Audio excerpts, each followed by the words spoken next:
kulanka madaxweynaha jamhuuriyadda federaalka ee Soomaaliya mudane Maxamed Cabdullaahi Farmaajo uu la yeeshay taliyaasha ciidamada qalabka sida oo ah mid aan hore loo sii qorsheyn ayuu madaxweynuhu inta badan diiradda ku saaray amniga dalka gaar ahaan caasimadda oo maalin ka hor ay ka dhaceen qaraxyo galabtay nolosha muwaadiniin aan waxba galabsan madaxweyne Farmaajo ayaa intii uu socday kulanku isdul taagay isagoo ka hadlay muhiimadda ay dawladda ugu fadhiso nafta muwaadinka Soomaaliyeed oo uu sheegay madaxweynuhu in lagama maarmaan tahay in la qaado tallaabooyin dheeraad ah si loo badbaadiyo nolosha muwaadiniinta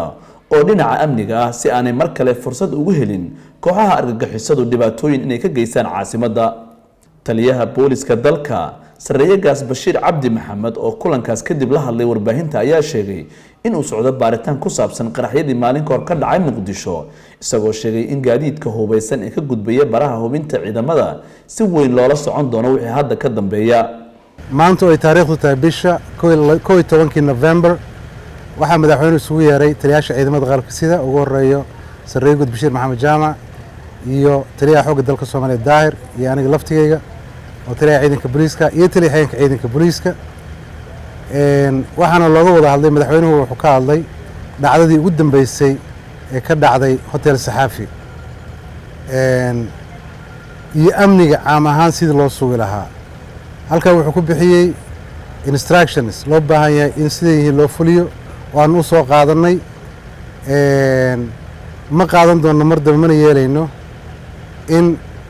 baabuur dad hubeysan ay saarayeen checkpoint uu soo galo ayaa mas'uuliyadda qaadanaya dibkii dhaca cid unba mas'uuliyadda iskale waxaanu ka bilaabaynaa ciidanka booliiska meelaha taagan checkpoints ka taagan in mas'uuliyadda qaadan doonaan insha Allah in aan u qaban doono ninka ay soo gudbeen inaan yeeli doono baaristiina waa socota intii dhimatayna Allah inaga samarsiyo inta dhaawacana Allah caafiyo amnigu waa mas'uuliyad wadareed ummadda dhan ka dhaxaysa marka dadweynaha waxaan ugu baaqayaa